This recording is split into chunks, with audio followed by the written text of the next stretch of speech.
어르신 여러분, 60세 이후 우리 몸에서 가장 먼저 무너지는 것이 무엇일까요?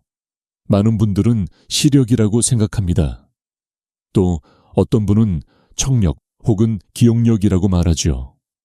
하지만 실제로는 근육이 가장 먼저 조용히 사라집니다. 놀랍게도 60세가 넘어가면 매년 1%씩 근육이 줄어든다는 연구가 있습니다.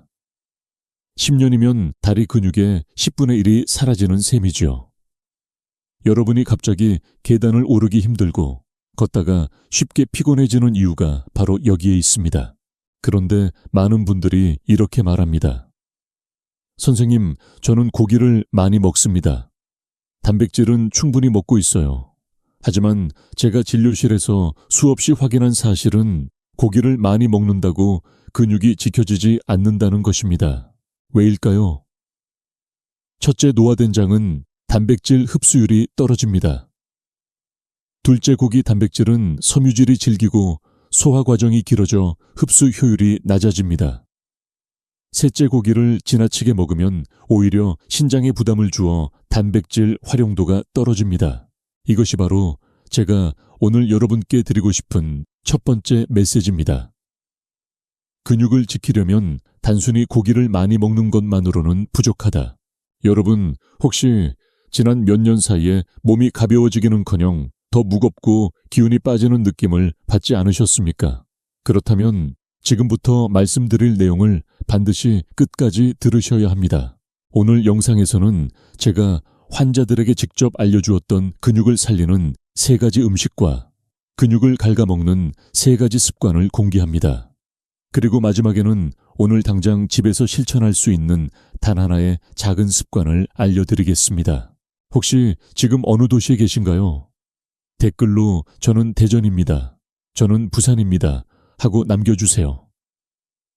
여러분의 참여가 이 채널을 더 큰 건강 공동체로 만들어줍니다. 자, 지금부터 제가 말씀드리는 내용을 놓치시면 10년 후 근육의 일사이 사라질 수 있습니다. 하지만 오늘 끝까지 들으시면 바로 내일부터라도 근육을 회복시키는 길을 다시 시작할 수 있습니다. 어르신 여러분, 단백질은 근육의 벽돌입니다. 하지만 벽돌만 쌓아둔다고 집이 저절로 지어지지 않듯 단백질을 먹는다고 해서 모두 근육으로 변하지는 않습니다. 실제로 70세 이상 어르신의 경우 단백질 흡수율이 30% 이상 떨어진다는 보고가 있습니다. 즉, 같은 양의 고기를 먹어도 젊을 때는 70% 이상 흡수했지만 지금은 절반도 활용하지 못한다는 뜻이죠. 왜 이런 차이가 생길까요? 첫째, 위산 분비가 줄어들어 단백질을 잘게 분해하지 못합니다. 둘째, 소장의 효소 활동이 약해져 아미노산으로 흡수되는 속도가 느려집니다. 셋째, 혈류순환이 떨어져 근육까지 전달되는 속도가 늦습니다. 여기서 흥미로운 점은 고기를 아무리 씹어 삼켜도 효소가 부족하면 마치 돌덩이를 삼킨 것처럼 남아 버린다는 것입니다. 실제로 많은 어르신들이 고기 먹고 속이 더부룩하다, 소화가 잘 안 된다, 트림이 자주 나온다 말씀하시죠. 이게 바로 흡수되지 못하는 단백질의 신호입니다. 그러면 해결 방법은 없을까요? 다행히 있습니다. 첫째, 단백질을 작은 단위로 잘게 쪼갠 발효 단백질 음식을 먹는 방법입니다. 예를 들어 된장, 청국장 같은 전통 발효식품은 단백질을 이미 아미노산으로 분해해 두었기 때문에 흡수가 훨씬 빠릅니다. 둘째, 소화 효소를 돕는 채소와 함께 먹는 방법입니다. 무, 파인애플, 파파야 같은 음식이 단백질 분해를 도와줍니다. 이 부분은 학계에서도 여전히 논쟁 중입니다.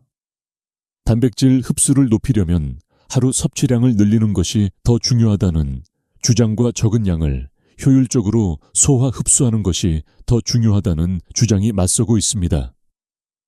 하지만 제 진료 경험으로 보면 양보다 질 흡수력이 훨씬 중요합니다. 여러분께 질문을 드려봅니다. 혹시 지난 한 달 동안 나는 고기를 충분히 먹는다라고 생각했는데도 여전히 힘이 없고 다리에 기운이 빠진 경험이 있으신가요? 그렇다면 단백질의 문제는 양이 아니라 흡수율 때문일 가능성이 큽니다. 결론은 간단합니다. 먹는 것보다 어떻게 흡수되느냐가 더 중요하다. 이 사실을 깨닫는 순간 고기만 고집하는 식습관에서 벗어나 새로운 해결책을 찾을 수 있습니다.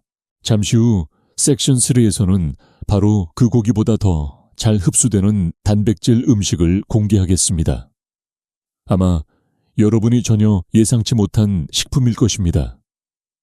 어르신 여러분, 많은 분들이 단백질 하면 가장 먼저 떠올리는 것이 고기와 계란입니다. 틀린 말은 아닙니다. 분명히 좋은 단백질 공급원이죠. 그런데 놀라운 사실은 70세 이후에는 고기보다 더 효율적인 단백질 식품이 따로 있다는 점입니다. 제가 진료실에서 환자분들께 자주 권하는 음식이 있습니다.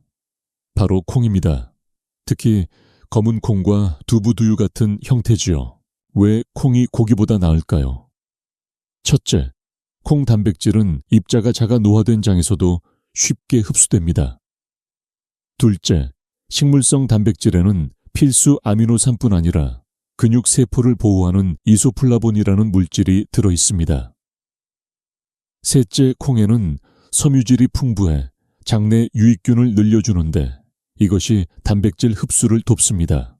미국 하버드대 연구에 따르면 매일 두유 한 잔을 마신 그룹은 그렇지 않은 그룹보다 근육 손실이 20% 적었다고 합니다.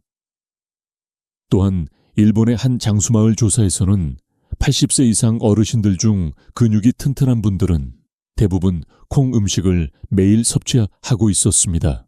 여기서 재미있는 사실 하나를 말씀드리겠습니다. 고기는 근육을 키워주지만 지나치게 먹으면 신장에 부담을 주어 오히려 근육 합성이 떨어질 수 있습니다. 반면 콩은 신장을 보호하면서도 단백질을 공급해주기 때문에 노년기에 특히 유리합니다. 어찌 보면 젊을 때는 고기 나이 들수록 콩이라는 공식이 성립한다고 할 수 있지요. 물론 이런 주장에 대해 콩 단백질은 고기 단백질보다 약하다는 반론도 있습니다. 실제로 콩만으로는 특정 아미노산 메티오닌 등이 부족할 수 있습니다. 그래서 저는 늘 이렇게 말씀드립니다. 콩을 기본으로 하고 소량의 생선이나 계란을 곁들이면 완벽한 단백질 식단이 됩니다. 여러분께 여쭙겠습니다. 혹시 지난주에 콩 음식을 몇 번 드셨나요? 된장찌개 두부, 검은 콩밥 두유. 이 중 하나라도 매일 챙겨 드셨다면 이미 근육을 지키는 길에 올라 계신 겁니다. 제가 수십 년간 진료하며 내린 결론은 이렇습니다. 고기보다 흡수 잘 되는 단백질, 그것은 바로 콩이다. 이 단순한 원칙 하나가 수많은 환자들의 삶을 바꿨습니다. 다음 섹션 4에서는 작은 씨앗 하나에 담긴 놀라운 근육 에너지를 공개하겠습니다. 여러분이 늘 곁에 두고 먹을 수 있는 가장 간단하면서도 강력한 비밀 무기입니다. 어르신 여러분, 혹시 이런 말씀 들어보셨습니까? 작은 씨앗 하나가 큰 나무를 키운다. 그렇습니다. 우리 건강도 마찬가지입니다. 눈에 잘 띄지 않는 작은 씨앗 속에 근육을 살리고 지켜주는 힘이 숨어 있습니다.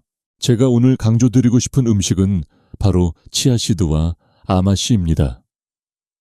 고작 작은 알갱이 같아 보이지만 그 안에는 놀라운 단백질과 오메가3 지방산 그리고 식이섬유가 가득 들어 있습니다. 특히 치아씨드의 단백질은 소화가 빨라서 노화된 장에서도 쉽게 흡수됩니다. 또한 오메가3는 근육 속 염증을 줄이고 단백질이 근육으로 합성되는 과정을 도와줍니다. 아마씨에 들어있는 리그난이라는 성분은 호르몬 균형을 잡아주어 근육 손실을 늦춰줍니다. 캐나다 맥길대 연구에서는 매일 아마씨 가루 한 스푼을 섭취한 노인 그룹이 6개월 후 다리 근육력이 15% 증가했다는 결과가 있습니다. 작은 씨앗 하나가 실제로 근육을 되살린 셈이지요. 여기서 흥미로운 사실 하나를 알려드리겠습니다. 치아씨드는 물을 만나면 10배 이상 부풀어 오르면서 젤 형태가 됩니다. 이 젤은 장 속을 천천히 지나가며 단백질과 영양소를 꾸준히 흡수시켜줍니다. 즉 단백질 배달 속도를 조절하는 천연 완충장치 역할을 한다는 겁니다. 학계에서는 아직도 논쟁이 있습니다. CRU는 소화가 어렵기 때문에 흡수율이 낮다는 주장과 가루로 갈아 섭취하면 충분히 흡수된다는 주장이 맞서고 있습니다. 저는 환자분들께 늘 이렇게 말씀드립니다. 씨앗을 통째로 삼키지 마시고 가루 내서 요구르트나 죽에 섞어 드세요. 그렇게 하면 흡수율이 훨씬 올라갑니다. 어르신, 제가 질문 하나 드리겠습니다. 오늘 아침 식탁에 혹시 작은 씨앗 하나라도 올라와 있었나요? 만약 없다면 내일부터라도 두유 한 잔에 치아시드 한 스푼만 넣어 보십시오. 몸이 달라지는 경험을 하실 수 있을 겁니다. 결론적으로 말씀드립니다. 고기만이 답이 아닙니다. 작은 씨앗 하나가 근육을 살립니다. 이 간단한 사실을 기억하신다면 근육 손실의 두려움에서 훨씬 자유로워지실 수 있습니다. 잠시 후 섹션 5에서는 우리 전통 식탁에서 빼놓을 수 없는 발효식품이 어떻게 단백질과 만나 근육 합성을 폭발적으로 높이는지 알려드리겠습니다. 아마 듣고 나면 된장국과 청국장이 전혀 다르게 보이실 겁니다. 어르신 여러분, 우리 조상님들이 매일 챙겨 드시던 음식 중 하나가 있습니다. 바로 된장, 청국장, 김치 같은 발효식품이지요. 많은 분들이 이 음식을 그냥 입맛을 돋우는 반찬 정도로 생각하시지만 사실은 그 안에 근육을 살리는 놀라운 비밀이 숨어 있습니다. 단백질은 본래 커다란 쇠덩이와 같습니다. 몸속에 들어와도 잘게 쪼개야 비로소 근육으로 활용될 수 있습니다. 그런데 나이가 들면 위산과 소화 효소가 줄어 이 쇠덩이를 쪼개기가 어려워집니다. 이때 발효균이 대신 그 일을 해줍니다. 예를 들어 청국장 속의 바실루스균은 단백질을 미리 아미노산으로 잘라 놓습니다. 그 결과 우리 몸은 소화 부담 없이 단백질을 흡수할 수 있게 되는 것이지요. 즉, 발효식품은 단백질을 이미 소화된 형태로 준비해주는 천연 보충제입니다. 실제로 일본 게이오대 연구에서는 65세 이상 노인 그룹이 매일 된장국을 섭취했을 때 근육량 감소 속도가 30% 늦춰졌다는 결과가 발표되었습니다. 또한 청국장을 자주 먹는 지역의 노인들은 근육 손실로 인한 낙상 위험이 현저히 낮았습니다. 여기서 흥미로운 사실 하나를 더 말씀드리겠습니다. 발효식품은 단백질만 살려주는 것이 아닙니다. 유익균이 장내 환경을 개선해 주어 단백질이 흡수될 때 비타민 B군이 함께 작동하도록 돕습니다. 비타민 B군은 근육 합성에 꼭 필요한 보조인자이기 때문에 발효식품은 단백질과 비타민의 시너지 효과를 만들어줍니다. 물론 반대 의견도 있습니다. 발효식품에 나트륨이 많아 오히려 건강에 해롭다는 주장이지요. 맞습니다. 과하게 짜게 먹으면 혈압에 부담이 될 수 있습니다. 하지만 적정량, 즉 된장국 한 그릇, 청국장 반 공기 정도는 오히려 혈관을 보호하고 근육을 지키는 데 도움이 됩니다. 여러분, 질문 하나 드리겠습니다. 오늘 점심 식탁에 혹시 된장국이 있었나요? 만약 없었다면 내일은 꼭 한 그릇 올려보시길 권합니다. 그 한 그릇이 단순히 속을 채우는 것이 아니라 근육을 지키는 방패가 될 수 있습니다.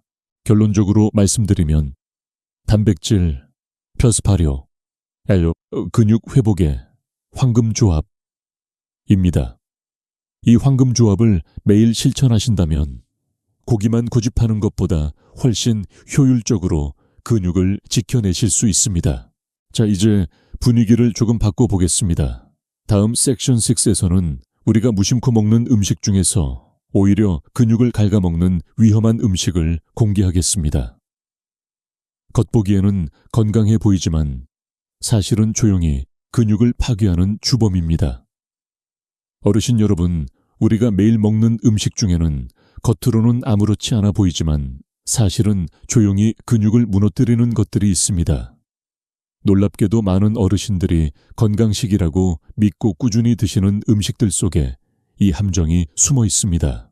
첫 번째 주범은 가공육입니다. 햄 소시지, 베이컨 같은 음식이지요. 겉으로는 단백질이 풍부해 보입니다.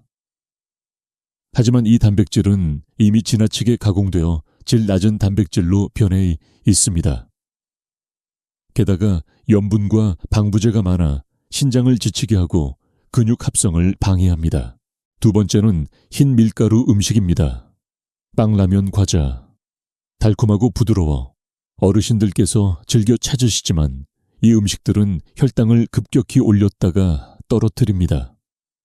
혈당이 출렁일 때마다 우리 몸은 단백질을 에너지원으로 끌어다 쓰는데 이 과정에서 근육이 갉아먹히는 겁니다.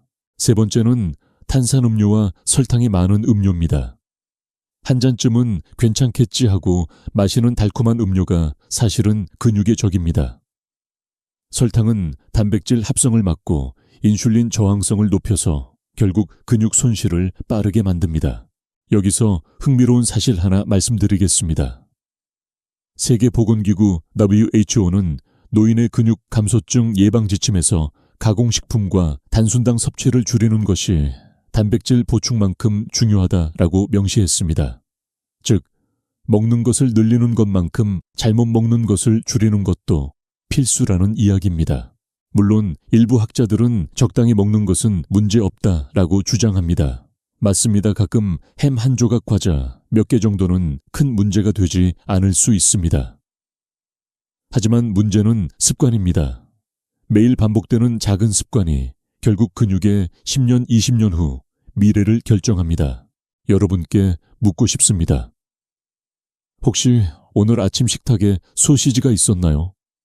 혹은 간식으로 과자를 드셨나요? 그 순간 근육을 살리는 길에서 한 발짝 멀어지고 있었을지도 모릅니다. 제가 환자분들께 늘 드리는 말씀이 있습니다. 좋은 음식을 더하는 것도 중요하지만 나쁜 음식을 빼는 것이 먼저입니다. 이 원칙 하나만 지켜도 근육은 훨씬 오래 버틸 수 있습니다. 결론적으로 말씀드립니다. 근육을 갉아먹는 음식은 단백질이 아니라 독입니다. 이 독을 멀리해야 근육이 살아남습니다. 자, 이어지는 섹션 7에서는 많은 어르신들이 가장 좋아하는 달콤한 음식이 어떻게 근육을 조용히 삼켜버리는지 구체적으로 설명드리겠습니다. 아마 듣고 나시면 내일부터 단 음식을 바라보는 눈빛이 달라지실 겁니다. 어르신 여러분, 달콤한 것은 늘 우리를 위로합니다. 피곤할 때 과자 한 조각, 외로울 때 달달한 빵이나 음료 한 잔. 순간적으로는 힘이 나는 듯하지요. 하지만 그 달콤함 뒤에 숨어있는 잔혹한 대가가 있습니다. 바로 근육이 조용히 삼켜지고 있다는 사실입니다. 왜 그럴까요? 첫째, 설탕이 몸속으로 들어오면 혈당이 급격히 올라갑니다. 그러면 인슐린이 과다 분비되고 우리 몸은 우선적으로 당을 에너지로 태웁니다. 이 과정에서 단백질이 근육 합성에 쓰이지 못하고 오히려 분해되어 에너지원으로 전환됩니다. 둘째, 혈당이 떨어질 때 또 다른 문제가 생깁니다. 혈당이 급격히 내려가면 우리 몸은 긴급하게 근육 속 단백질을 끌어다 당으로 바꾸어 버립니다. 결국 근육은 두 번에 걸쳐 공격을 받는 것이죠. 셋째, 설탕은 염증을 유발합니다. 혈관벽에 염증이 생기면 단백질과 아미노산이 근육으로 제대로 전달되지 못합니다. 이로 인해 근육은 서서히 말라가듯 약해집니다. 여기서 흥미로운 사실 하나를 말씀드리겠습니다. 영국 옥스퍼드대 연구에 따르면 하루에 음료수 한 캔을 꾸준히 마신 노년층은 5년 뒤 근육량이 평균 10% 더 줄어들었다고 합니다. 단순히 살이 찐다 정도가 아니라 근육 자체가 줄어든다는 충격적인 결과였습니다. 물론 일부에서는 이렇게 말합니다. 어르신들께 단맛은 삶에 낙이지 않느냐, 조금쯤은 괜찮다. 저도 동의합니다. 인생의 기쁨을 빼앗을 수는 없지요. 하지만 문제는 습관입니다. 하루 한두 모금은 즐거움이 될 수 있지만 매일 반복되면 근육의 무덤을 파는 삽이 됩니다. 여러분께 질문 하나 드리겠습니다. 혹시 어제 하루 동안 달콤한 빵이나 음료를 몇 번 드셨습니까?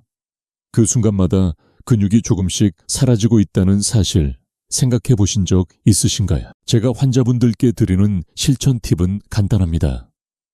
달콤한 것이 당길 때는 과자 대신 사과 한 조각, 음료 대신 무가당 두유를 드셔보세요. 입은 만족시키면서도 근육을 지킬 수 있는 지혜로운 선택이 됩니다. 결론적으로 말씀드립니다. 설탕은 달콤한 가면을 쓴 근육의 도둑입니다. 이 도둑을 경계하지 않으면 아무리 좋은 단백질을 먹어도 소용이 없습니다. 바로 늦은 밤 간식 습관입니다. 잠깐의 위로 같지만 근육에게는 치명적인 배신이 될 수 있습니다.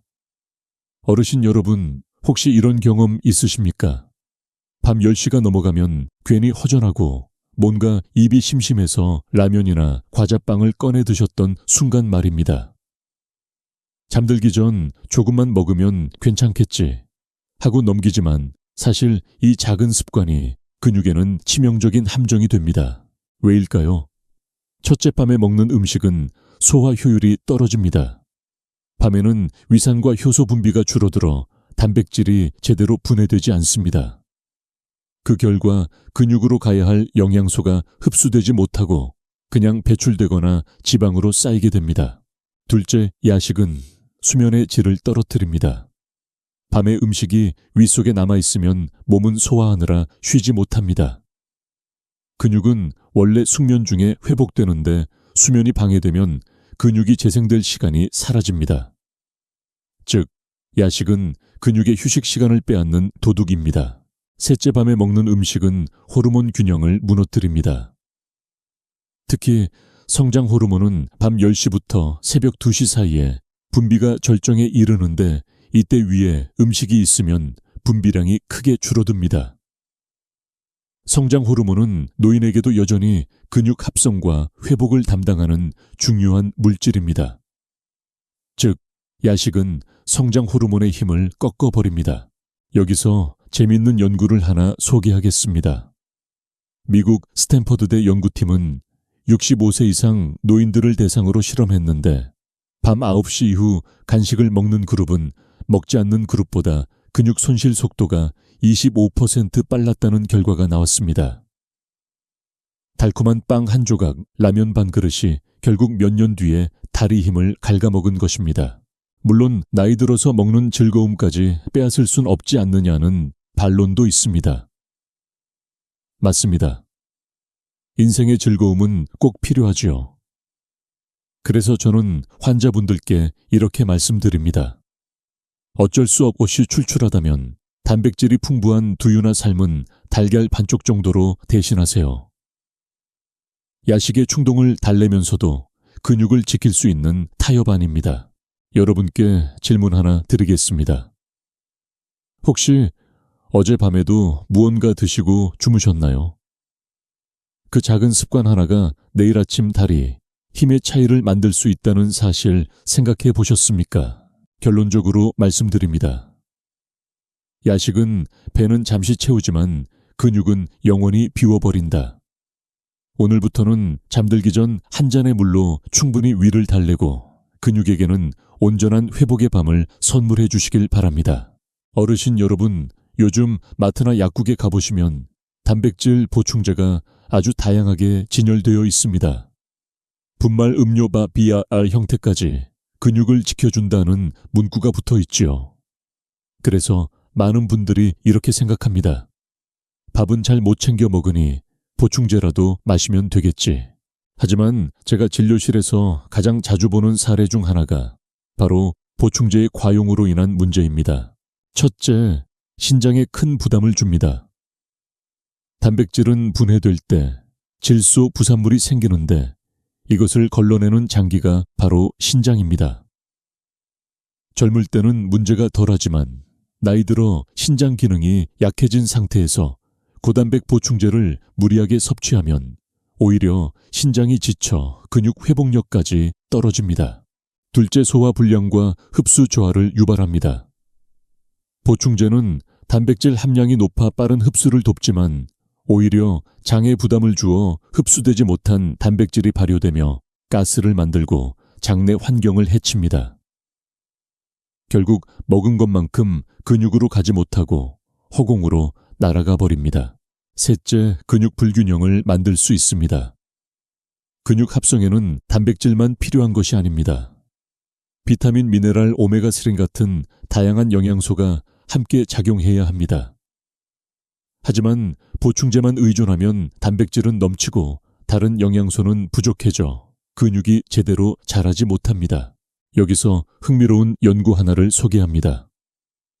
스위스 취리히 대학 연구팀에 따르면 70세 이상 노인에게 하루 2잔 이상의 단백질 보충제를 6개월간 제공했을 때 근육량은 늘지 않았고 오히려 신장 수치가 악화된 경우가 15%나 되었습니다.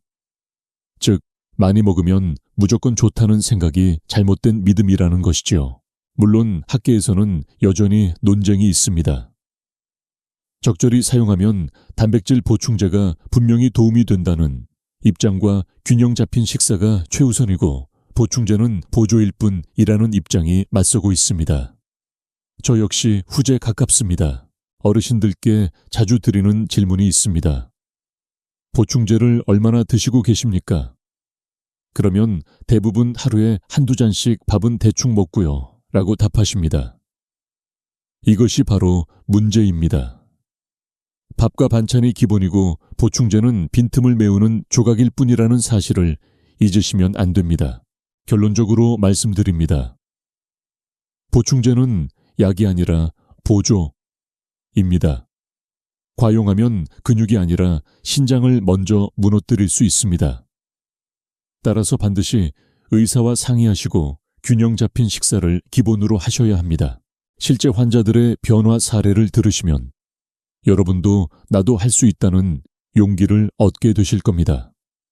어르신 여러분, 지금까지는 근육을 갉아먹는 위험한 음식과 습관에 대해 말씀드렸습니다. 혹시 조금 무겁게 들리셨나요? 걱정하지 마십시오. 지금부터는 근육이 다시 살아나는 기적 같은 회복의 순간을 보여드리겠습니다. 제가 72세 김모 어르신을 처음 만난 건 2년 전이었습니다. 늘 피곤하다고 호소하시며 계단 몇 칸만 올라가도 숨이 차서 병원에 오셨습니다. 혈액검사와 근육량 측정을 해보니 이미 근감소증 초기 단계였습니다. 그분께 제가 권해드린 건 거창한 약이나 고가의 보충제가 아니었습니다. 그저 매일 두유 한 잔에 치아시드 한 스푼, 저녁 식탁에 된장국 한 그릇, 늦은 밤 간식 대신 삶은 달걀 반쪽이 전부였습니다. 그리고 매일 아침 15분 걷기 운동을 더했습니다. 3개월 뒤 그분은 이렇게 말씀하셨습니다. 선생님, 이제는 아침에 일어날 때 다리가 덜 무겁습니다. 다시 걸을 힘이 생겼어요. 근육량 검사를 해보니 실제로 다리 근육이 7% 늘어나 있었고 체력이 눈에 띄게 회복된 상태였습니다. 또 다른 환자 68세 여성분은 오랫동안 당분을 좋아하셔서 늘 달콤한 빵과 음료가 식탁에 올라왔습니다. 근육은 점점 줄고 혈당도 불안정해졌지요. 하지만 제가 알려드린 원칙 설탕 대신 사과 음료 대신 무가당 두유를 실천하신 뒤 6개월 만에 놀라운 변화를 경험하셨습니다. 혈당이 안정되었을 뿐 아니라 허벅지 근육력이 15% 증가했고 스스로도 다시 걸을 힘이 생겼다고 웃으셨습니다. 여기서 중요한 메시지는 이것입니다. 근육은 결코 포기하지 않는다는 사실입니다. 나이가 들어도 올바른 음식을 먹고 나쁜 습관을 줄이고 작은 운동을 곁들이면 근육은 언제든지 반응합니다. 학계에서도 이를 근육의 가소성, muscle plasticity이라고 부릅니다. 즉, 나이가 들어도 근육은 여전히 변화할 수 있는 능력을 가지고 있다는 것입니다. 이 점은 지금도 논쟁이 많지만 수많은 임상 연구와 실제 사례가 같은 결론을 보여줍니다. 근육은 끝까지 우리를 배신하지 않는다. 어르신, 혹시 요즘 다리에 힘이 빠져 외출이 두려우셨습니까?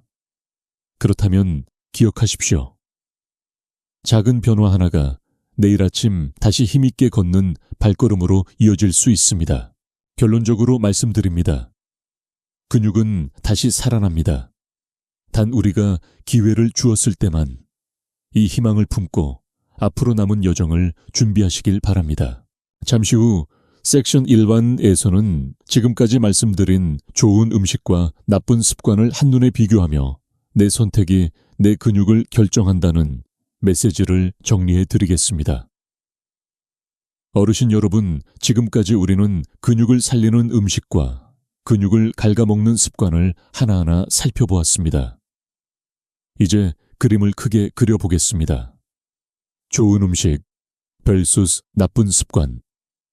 이 두 갈래 길 중 어느 쪽을 선택하느냐가 앞으로 10년 뒤 여러분의 다리 힘을 결정합니다. 먼저 좋은 음식들을 다시 떠올려 보겠습니다. 고기보다 흡수가 잘 되는 콩과 두부 단백질과 오메가3가 가득한 치아시드와 아마시 단백질을 이미 소화된 형태로 준비해주는 발효식품 된장과 청국장. 이들은 작지만 강력한 무기입니다. 몸에 부담을 주지 않으면서 근육이 필요로 하는 단백질을 바로바로 채워줍니다. 게다가 장을 살리고 혈관을 지키며 염증까지 줄여줍니다. 즉, 근육을 살리고 회복시키고 지켜주는 세 가지 축을 동시에 잡아주는 식품들입니다. 반대로 나쁜 습관들을 떠올려 보겠습니다. 단백질은 많아 보이지만 독이 되는 가공육 혈당을 출렁이게 하고 근육을 잠식하는 흰 밀가루 음식, 달콤하지만 근육을 삼켜버리는 설탕과 음료수, 근육 회복 시간을 빼앗아가는 늦은 밤, 야식 균형 없는 영양 공급으로 역효과를 내는 과도한 보충제. 이 5가지는 처음엔 별것 아닌 것처럼 보입니다. 하지만 매일 반복되면 근육의 10년 뒤를 결정짓는 조용한 암살자가 됩니다. 여기서 중요한 점은 우리가 선택할 수 있다는 사실입니다. 근육은 우리의 선택에 따라 살아나기도 하고 사라지기도 합니다. 즉, 오늘의 작은 식탁 선택이 내일의 발걸음을 결정합니다. 여러분께 묻고 싶습니다. 내일 아침 내 식탁에는 어떤 음식이 올라와 있을까요? 콩밥 두유, 된장국일까요? 아니면 소시지빵, 달콤한 음료일까요? 제가 수십 년간 진료하며 얻은 결론은 단순합니다. 근육은 우리가 먹는 것의 거울이다. 좋은 것을 먹으면 근육은 반응하고 나쁜 습관이 쌓이면 근육은 등을 돌립니다. 어르신 혹시 지금까지의 이야기를 들으며 마음속에 떠오른 음식이 있습니까? 아, 이건 당장 줄여야겠다. 혹은 이건 내일부터라도 꼭 챙겨야겠다 하고요. 그 선택 하나가 바로 근육을 살리는 첫 걸음입니다. 어르신 여러분, 지금까지 긴 여정을 함께 해주셔서 감사합니다. 오늘 우리는 근육을 지키는 좋은 음식, 그리고 근육을 무너뜨리는 나쁜 습관을 차례로 살펴보았습니다. 어쩌면 내용이 많아 조금 복잡하게 느껴지셨을지도 모릅니다. 하지만 제가 마지막으로 드리고 싶은 메시지는 단순합니다. 오늘부터 단 한 걸음만 시작하자. 그 한 걸음은 결코 거창할 필요가 없습니다. 내일 아침 평소처럼 빵을 드셨다면 대신 두유 한 잔을 곁들여 보십시오. 점심상에 된장국이 없다면 내일부터는 된장국 한 그릇을 꼭 올려보십시오. 간식이 당길 때 과자 대신 사과 한 조각을 드셔보십시오. 이 작은 실천 하나가 근육의 미래를 바꾸는 출발점이 됩니다. 실제로 제 환자분들 중에서도 처음엔 거창한 계획을 세우셨던 분들이 있습니다. 하지만 그런 분일수록 오래가지 못했습니다. 반대로 작은 습관 하나를 꾸준히 지킨 분들은 몇 달 뒤 눈에 띄게 달라졌습니다. 무겁던 다리에 힘이 붙고 숨이 차던 계단이 한결 가벼워졌습니다. 어르신 기억하십시오. 근육은 나이를 따지지 않습니다. 우리 몸이 보내는 신호에 귀 기울이고 좋은 음식을 공급하고 나쁜 습관을 줄이는 순간 근육은 언제든지 다시 살아납니다. 나이가 70이든 80이든 늦지 않았습니다. 이제 제가 여러분께 드리는 마지막 질문입니다. 오늘 이 영상을 보신 후 내일 당장 어떤 음식을 바꾸시겠습니까? 댓글에 꼭 남겨주십시오. 여러분의 선택이 다른 시청자분들께도 큰 힘이 됩니다. 좋아요와 구독은 이 소중한 정보를 더 많은 분들께 전하는 다리 역할이 됩니다. 함께 나누면 더 많은 어르신들이 무너지는 근육을 지킬 수 있습니다. 마지막으로 드리고 싶은 말은 이것입니다. 우리는 아직 할 수 있습니다. 함께 해내면 됩니다. 지금부터라도 시작하십시오. 작은 한 걸음이 큰 변화를 만듭니다. 지금까지 듣기만 해도 힘이 나는 튼튼 라디오였습니다. 오늘 하루도 건강하게 보내시길 바랍니다.